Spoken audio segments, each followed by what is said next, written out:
I find that I like Smart Recovery because it gets to the heart of the matter, the core irrational beliefs. And once those beliefs are identified, then Smart then gives you effective coping mechanisms to deal with those irrational beliefs.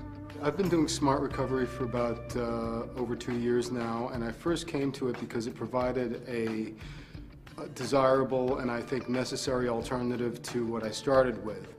I appreciate the program because it doesn't treat thinking as dangerous or a person's mind as being a liability, rather an asset too.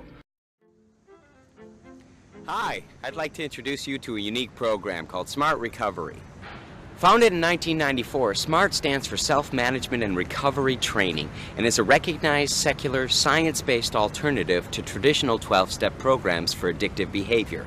SMART has helped people around the world with drug and alcohol abuse, as well as addictions to the internet, shopping, gambling, and my favorite, the pole vault. Seriously, SMART is useful for so many things, and it's not limited to drugs or alcohol, but any substance abuse or problematic addictive behavior. SMART uses techniques that rely on cognitive behavioral therapy, one of the most widely used psychotherapies in the world. In particular, SMART emphasizes rational emotive behavioral therapy, or REBT, as founded in 1955 by noted psychologist Dr. Albert Ellis. In a nutshell, Dr. Ellis realized that most people act as they feel and feel as they think. Therefore, most people act as they think. So Smart Recovery teaches us to look at and change the ways in which we think, to change the ways we feel, and ultimately change the ways in which we behave. Whew. It sounds a lot more complicated than it is. It just takes practice. Smart Recovery is recognized by various governmental and healthcare organizations around the world.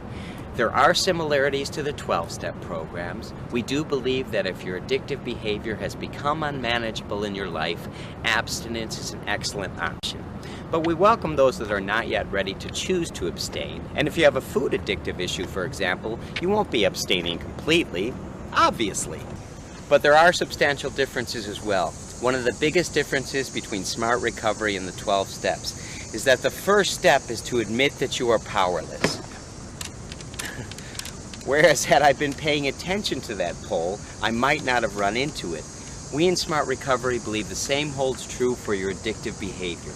No one is putting that drink, that hit, those dice, or that piece of triple thick espresso chocolate cake. No one is putting anything into your hands but you.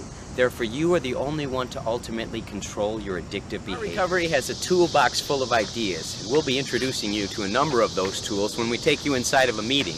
But smart tools are meant to work out in the real world, and it's up for the individual to decide just which tool can fix that loose screw, how much torque to put into it, to enable you to change your way of thinking and rid yourself of your addictive behavior, and in the process, enable you to realize a balanced lifestyle full of realistic hopes and achievable dreams.